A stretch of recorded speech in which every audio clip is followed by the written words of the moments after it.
देखिए, कुछ भी हो सकता है, किसी भी संभावना से इनकार नहीं किया जा सकता। ये सब कुछ इस बात पर डिपेंड करेगा कि आखिरकार जो नतीजे हैं वो किसके पक्ष में आते हैं। लेकिन मौजूदा स्थिति में देखें और जो नंबर गेम है उसके लिहाज से अगर हम बात करें कि जो मैजिक फिगर है, वो मैजिक फिगर के पास पहुंचने के लिए कांग्रेस को पूरी 28 की 28 सीटों की ज़रूरत है, बीजेपी को सिर्फ 8 सीटों की ज़रूरत है।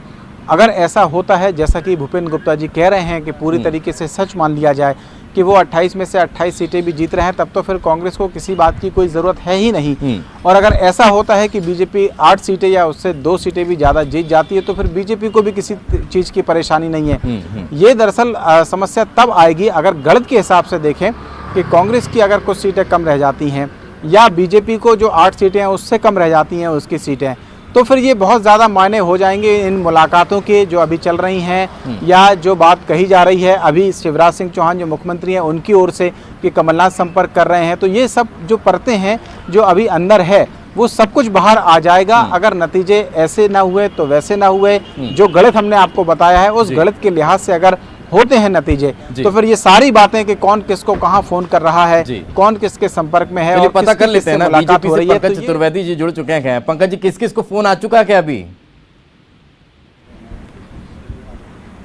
पंकज जी, आप आवाज सुन पा रहे हैं तो बहुत बहुत स्वागत आपका। किस किस को अभी तक फोन आ चुका है कांग्रेस की तरफ से?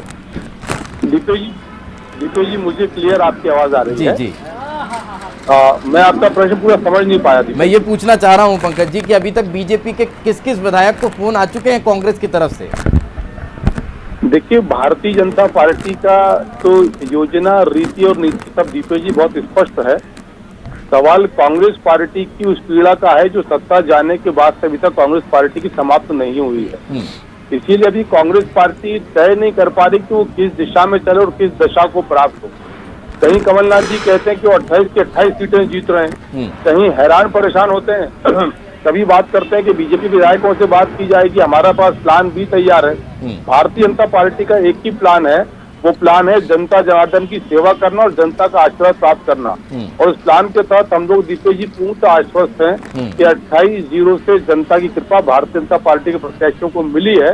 बस परिणाम की औपचारिक घोषणा 10 तारीख को होना बाकी है और हम तो तैयारी कर रहे हैं। नहीं, जिस बात का जिक्र सीएम साहब ने किया है कि लगातार फोन कांग्रेस की तरफ से आ रहे हैं, मैं यही समझना चाह रहा हूँ कि इतनी कितनी संख्या है जिनको फोन आ चुके हैं?